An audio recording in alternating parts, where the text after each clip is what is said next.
And in this inspiring episode of Victim to Victor, we welcome Nancy West, a certified health coach and founder of Nancy West Wellbeing. Nancy specializes in helping women over 40 regain energy, balance hormones, and feel confident in their own skin. Drawing from her own personal journey of overcoming burnout and hormonal imbalance, Nancy developed Project U, a holistic approach that integrates nutrition, movement, stress management, and mindset to create sustainable health habits.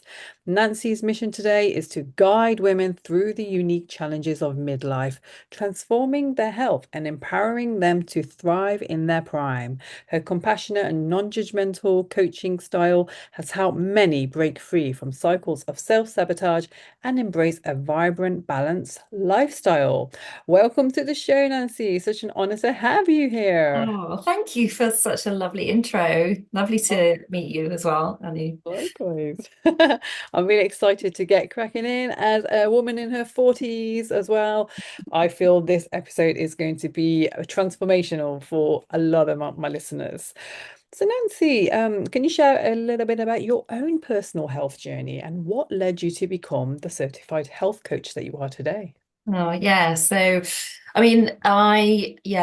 I guess we'd need to go back a few years, but I found myself in a place where I really didn't feel happy. I wasn't comfortable in my body. I felt low mood, and in general, just feeling kind of unhealthy. And I was kind of also stuck in some cycles of, bad habits, undesired behaviors, as it were. But I felt like I couldn't kind of break free of those.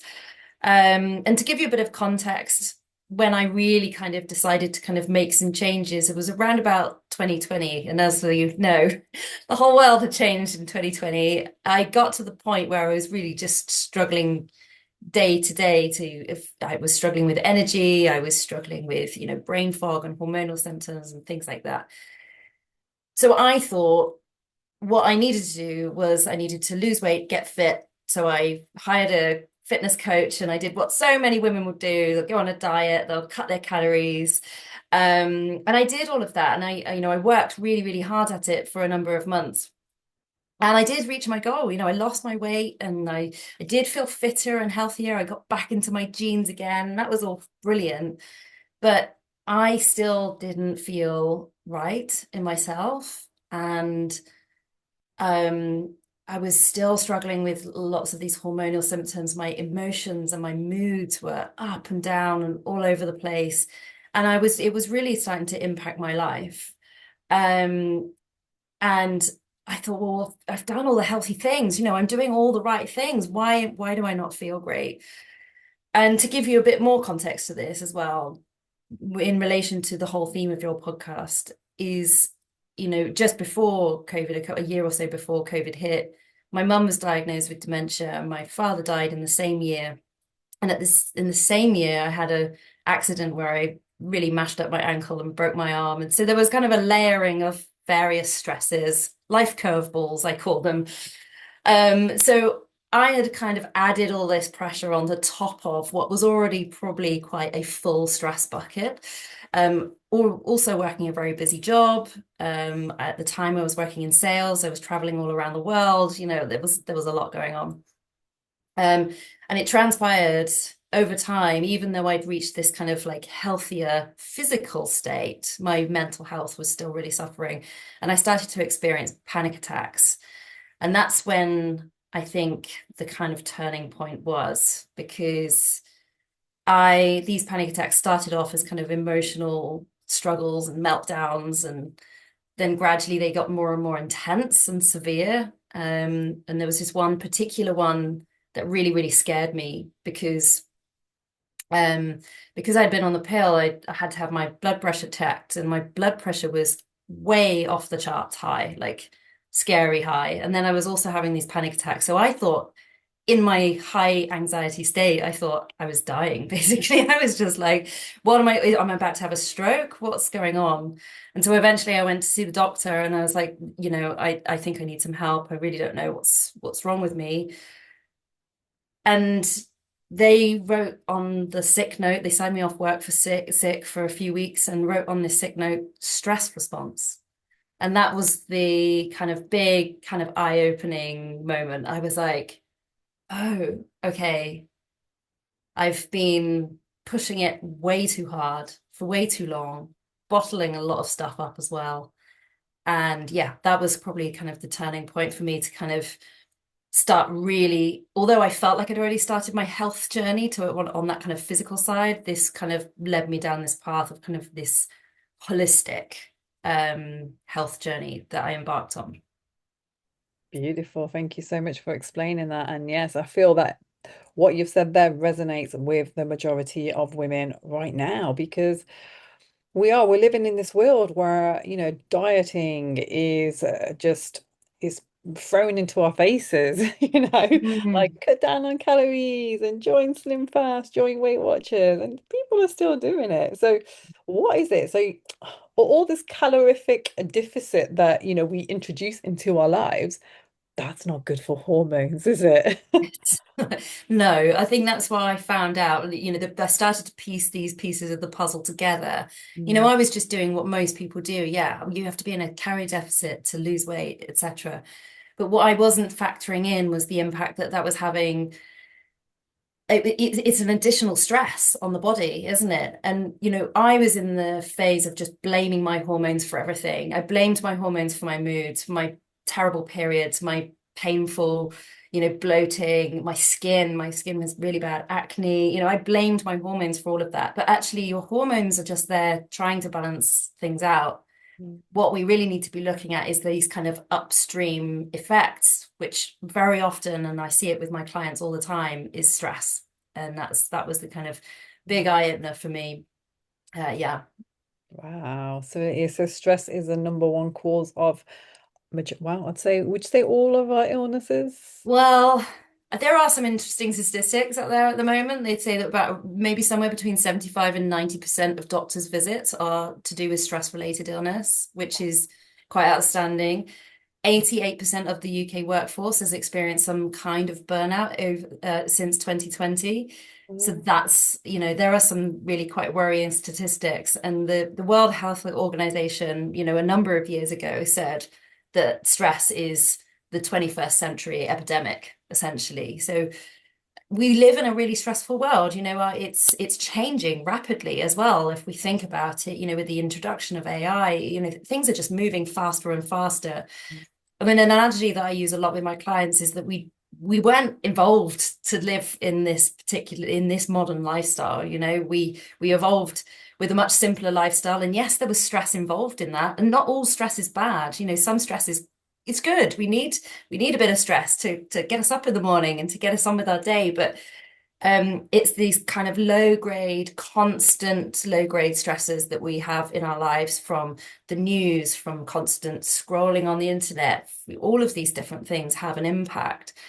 And I really believe that because of this, we need to be intentional about how we manage stress in our lives. And personally, I feel like it's something we need to explore within ourselves because we all react and respond to the world outside ourselves in different ways. So that's kind of what I help my clients kind of go through in Project You. wow, I love that. Yeah. So I guess the first things first is to identify the causes of stress. Like you said, low Mm. grade stress, that is literally kind of, it's not even something that we're consciously trying to expose ourselves to. It's just something that's just being done, Mm. just subconsciously because we're just so used to scrolling and just so used to putting the TV on.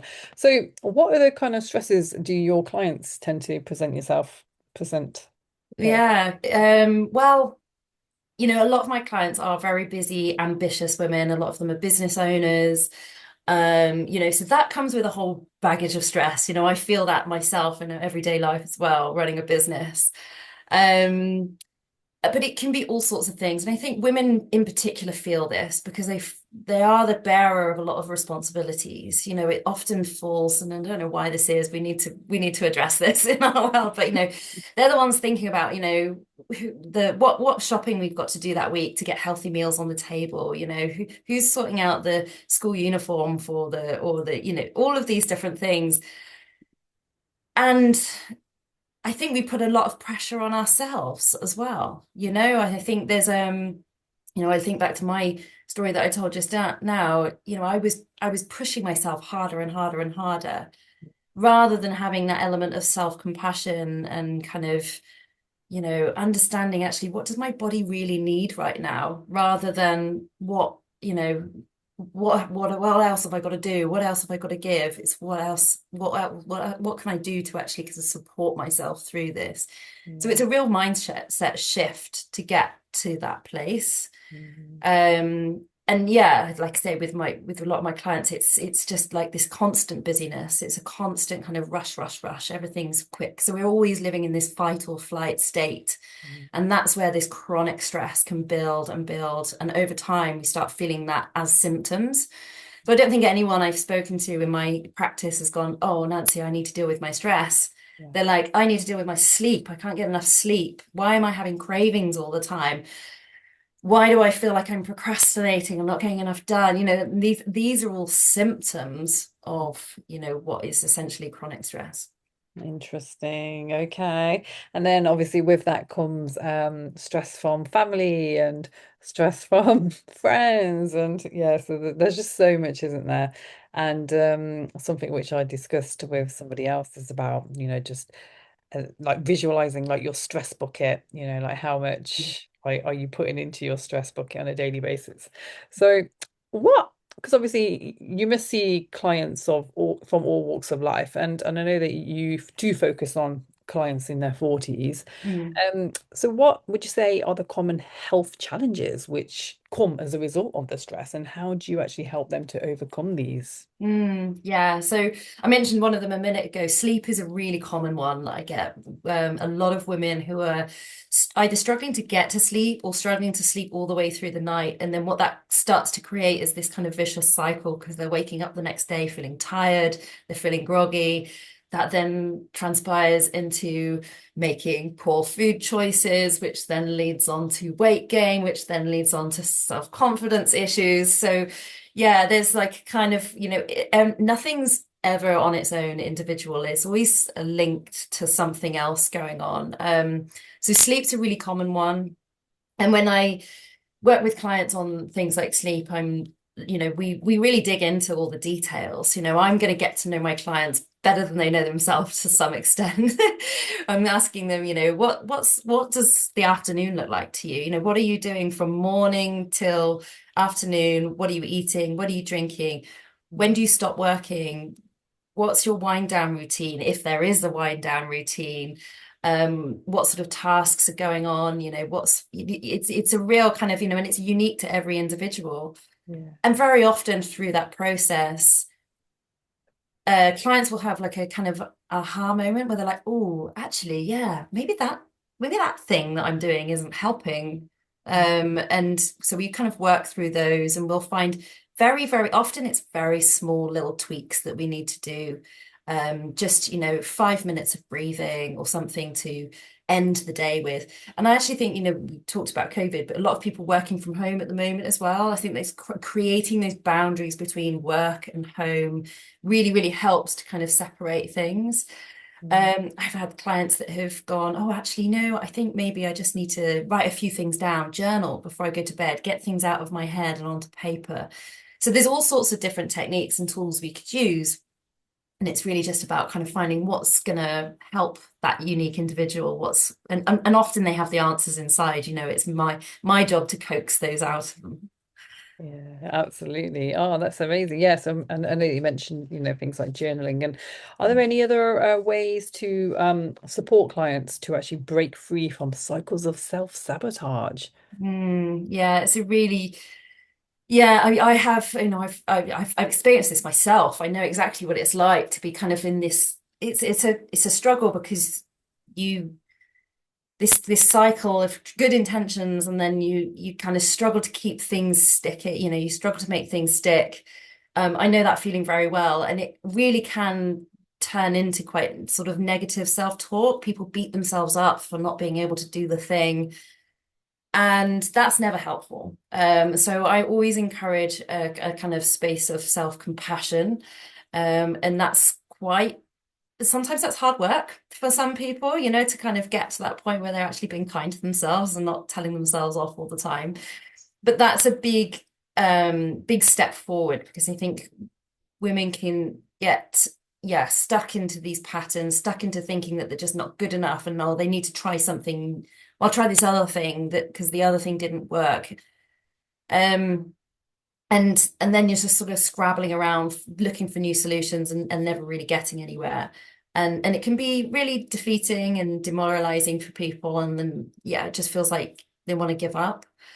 Um, so to get this, to get out of this, I really do start with kind of that self-compassion piece, trying to understand what's the root cause of all of this. Often people are beating themselves up because they've got cravings for chocolate in the afternoon or something like that.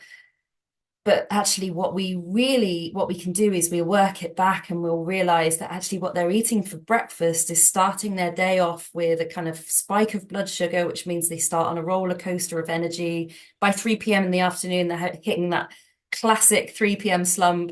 And it's not their fault as well. And I think a lot of time people blame themselves, but actually, if we just tweak one or two things, we start to get much more balanced energy. We start to kind of reduce those cravings. A lot of the time, especially when women are coming to me with wanting to lose weight, when we look at what they're actually eating, they're undernourished. They're not eating enough. You're not eating enough nutrients, nutrient dense foods.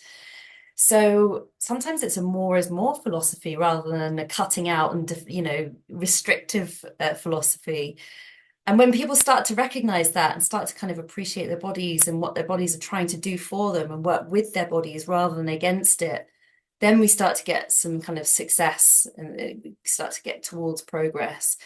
I think that's a really big game changer, is rather than fighting against what our bodies are trying to tell us, it's about listening to our bodies and what it's really, what it's trying to, what those messages are. What are those messages? How do we decipher them? And then how do we act on those to give our bodies what it really needs so that we can feel balanced and energized and confident in our skin? Yeah. Oh, I love that. Yeah. So, and I know that, before you mentioned about kind of exercise as well. So I know that as soon as, we hit our 40s, strength training is really important. I Mm. just wanted to understand more about your own experience and expertise around, the benefits of physical and emotional health when addressing health issues. Yeah. Well, on the topic of, physical exercise, yeah, you mentioned strength training is absolutely crucial for women over 40. And that's because as we, even after the age of 30, our muscle mass begins to decline decade after decade. So we really need to be supporting muscle maintenance, as we get older. That's going to help to prevent things like injury, bone density. It's really going to support bone density, which is extremely important post-menopause as our estrogen declines. So all of those things are becoming much more well known. People are understanding that a lot more. Um, when we're talking about things like weight loss, what a lot of people will suddenly think is like, oh, I need to go and do lots and lots and lots of cardio, which is going to, burn more fat and burn through calories. When you get a little bit older, it doesn't really work like that. It might in your 20s, but as we get older, we need to be much more mindful of that hormonal balance. And running miles and miles and miles, might feel quite good, but what our body sort of reads it as is we're running away from something. We need to, we need, it's a stress response. A stress response is involved in that as well. Um, and so what this can then do is start to, yeah, push hormones out of balance, which then has these ongoing symptoms that we've talked about earlier. And then can also then actually instigate weight gain, because when we are stressed and cortisol levels are high in our bodies have this amazing protective mechanism. They're like, oh, we're stressed, there might be a threat, let's put some weight around our middle and protect our vital organs. So, and that's where a lot of midlife women are like, oh, I feel like I'm getting like this mid fat around my middle or your back. And it's very common, but often stress is kind of again underlying some of that. And rather than going, well, do lots and lots of cardio, which is adding more and more stress to that stress bucket that you talked about, perhaps we need to slow it down a little bit, do that kind of slow and steady strength training, or even if it's things like, a brisk walking and things like that, just general movement, more than really worrying about, pounding the treadmill every day, is going to be more beneficial. Um, I forgot what your question was a second ago. Yeah, so just around like the physical and emotional aspects. Emotional, yes, yeah. So you know, I learned this through my own story, as I explained. It's There's so much more to health than being fit and fitting into your jeans. It's a much bigger picture than that. And yeah, okay, yeah, I'm not, there's absolutely nothing wrong with wanting to lose weight. I wanted to lose weight and I help lots of women lose weight. I think it can really help your confidence.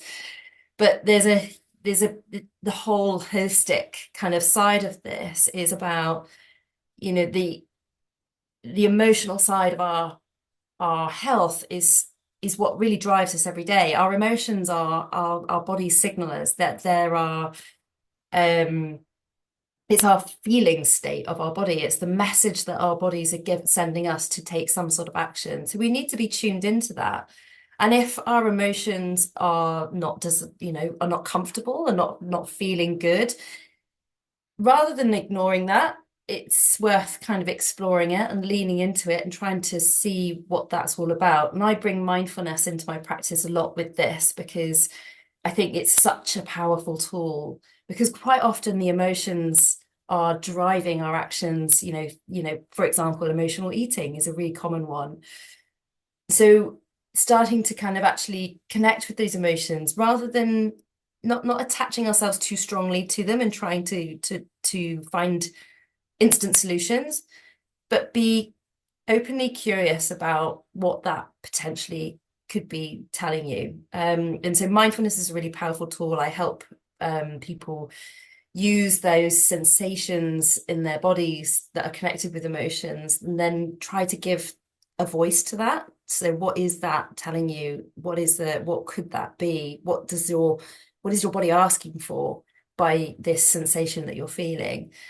And it's all connected. And I think even when you start thinking about all these different areas, nutrition, exercise, you can start to, this is kind of going back to that idea of working with your body rather against it. If you're, you know, training super hard 5 or 6 days a week without any rest day, and your body's hurting or you're starting to feel kind of drained or emotional, then those are the things that, it's like, well, maybe you need to be changing things up a little bit, finding a bit more balance.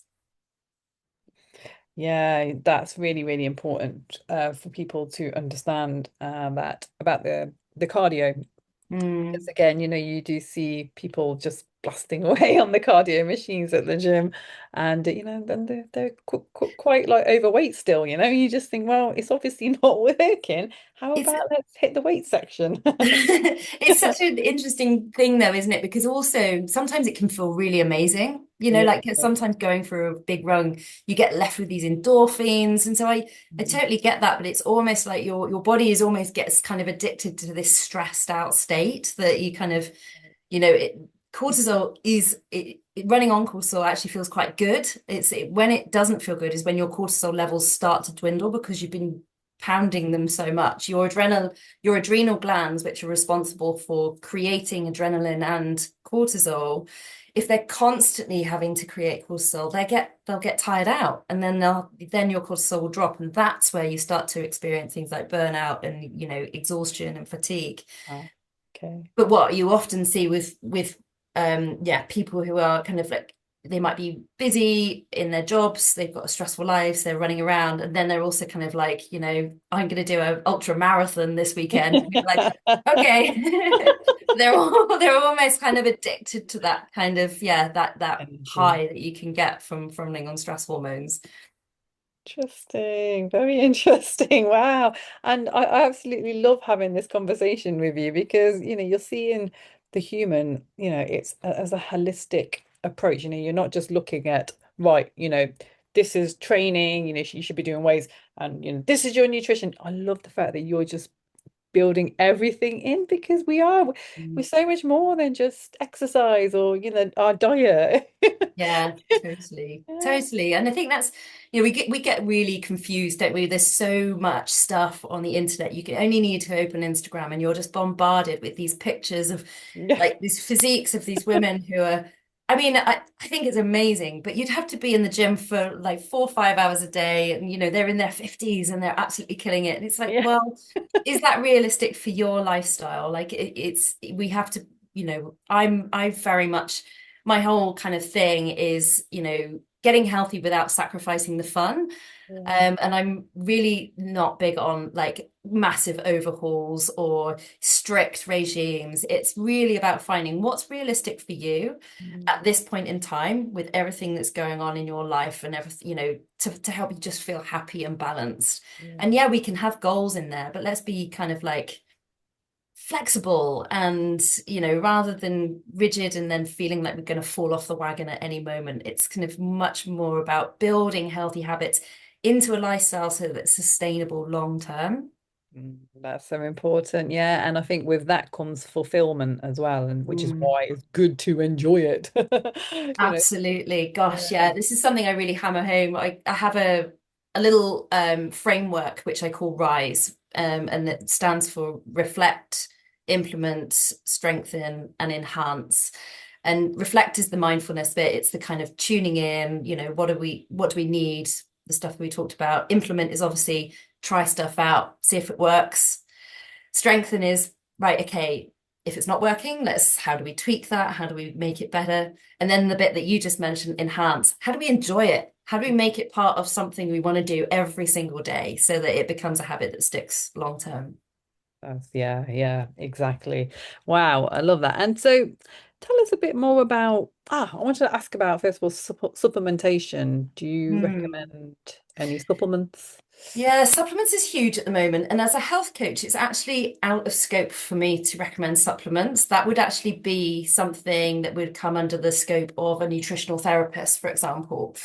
I've got extensive nutrition training, but I always recommend whole foods first. Okay. Supplements have a great place for anyone who is, deficient um, in a particular nutrient, but I would really always recommend working with a health practitioner and doing testing Okay. for that. We are, again, the supplement industry is completely unregulated. So we are getting bombarded with lots of marketing and messages and things telling you need this and you need that. And Mm. yeah, some of them are really helpful. Having vitamin D in the winter here in the UK, we don't get enough sunshine to create our own, that sort of thing. But I always go with a Okay. food first philosophy. Things like, magnesium. Magnesium's fantastic for sleep, and for proper muscle function. But Mm. we can get magnesium. We just need to eat lots of vegetables, lots of leafy green vegetables, things like kale, broccoli, spinach, Mm. which also give you lots of other nutrients, by the way, things like vitamin C and all of those other things, which work in conjunction with each other. So very often food has all the nutrients you need packaged in it together to help you actually absorb those nutrients more effectively. Yeah. Let me give you another example. Magnesium, what's another example? Let's see. B B supplements. vitamins. Yeah, B vitamins is a really interesting one because actually B vitamins, they are water soluble vitamins like vitamin C, so we don't store them in our bodies. Other vitamins like vitamin A and E, for example, are fat soluble vitamins, so we can actually store them and we digest them in a slightly different way. But with things like B vitamins, if we are stressed, for example, if we are living a very busy life, we do zap through B vitamins much faster. So it is definitely, again, worth being conscious of that, and getting it from your diet. And again, I always think you're going to absorb the vitamins and the nutrients that you need much, much better from actual food, from real food in your diet than you would for any supplementation anyway. So it's always worth making sure that you are actually getting those nutrients in the diet. Now, you get a lot of B vitamins from animal proteins and animal foods, which obviously, if you're vegan or vegetarian, then you might be struggling to get as much as you necessarily need. Whole grains is another really great source of B vitamins. So, that's another option. So that's then where I would sort of probably say, actually, yeah, it might be a good idea for you to maybe look at working with a health practitioner or getting some advice Mm. on some supplementation there just to make sure you're covering all of the bases. Do you have any advice on estrogen levels? Estrogen levels. This is good. Yeah, I mean, you testing and things like that for hormones is always tricky because you've got your hormones are constantly fluctuating. So it really depends on where you're at in your cycle, where you're at in your lifespan. Whether it's kind of whether you're in your reproductive years or whether you're perimenopausal or postmenopausal, those are all going to have variables. Plus, where you are actually in your cycle, your monthly cycle, that's also going to have an impact. So it's a really difficult one to test. I would always recommend for all women, and I think it's very helpful to track your cycle. Okay. Um, and from there, you start to sort of notice your body's own responses to those hormones. And I teach people this in the programs, kind of what your follicular phase looks like, what your luteal phase looks like.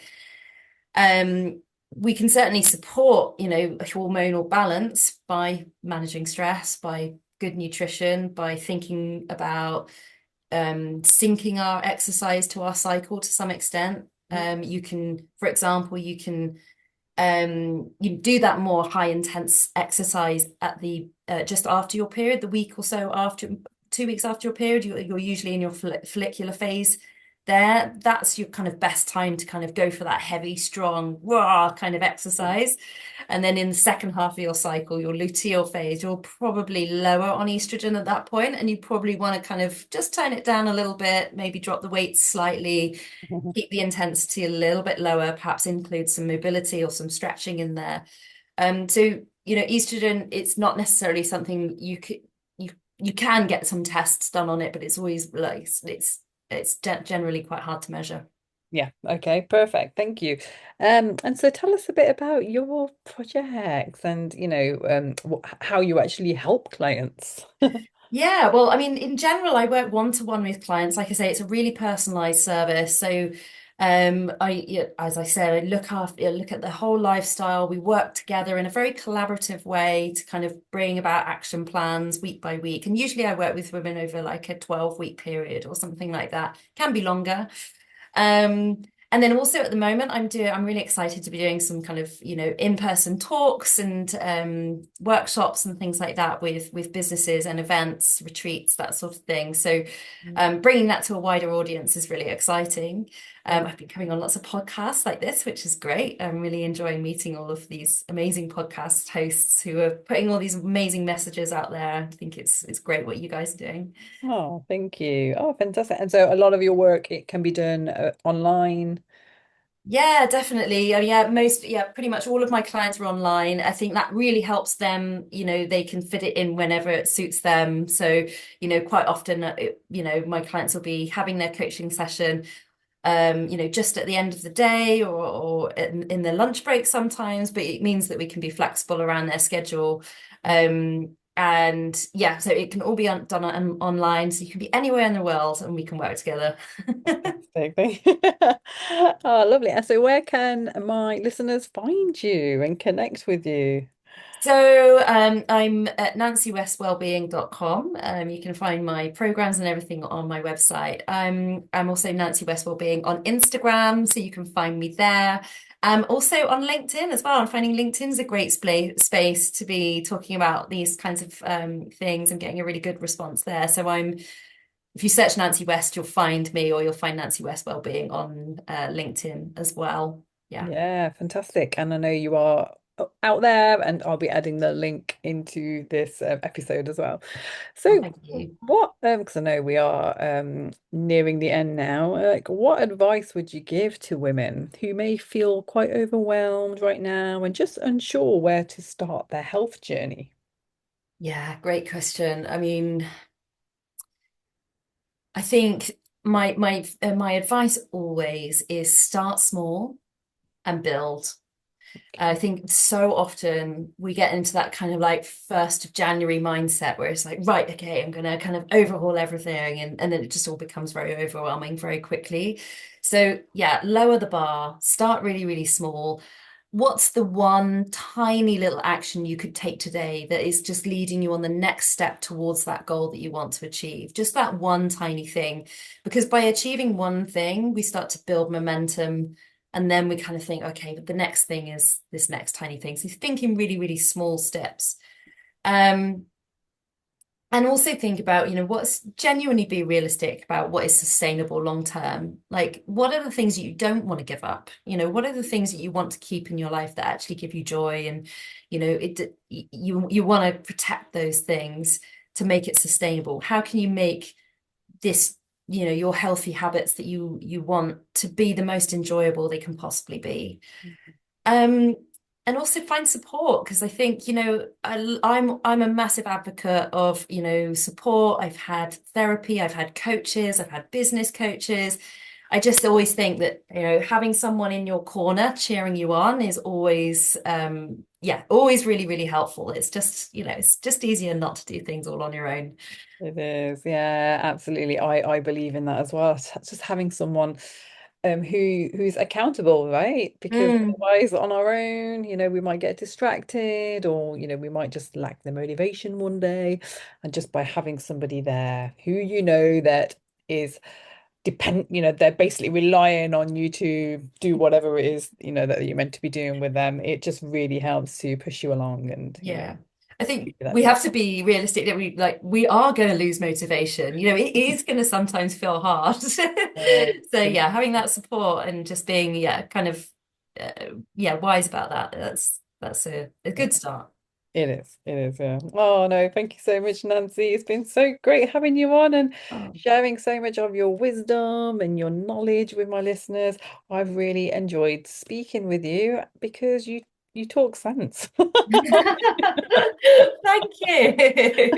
That's so kind. That is so kind. And yeah, yeah, it's I'm so passionate about it. It's something I've experienced. I get it. I don't judge anyone for anything that they do.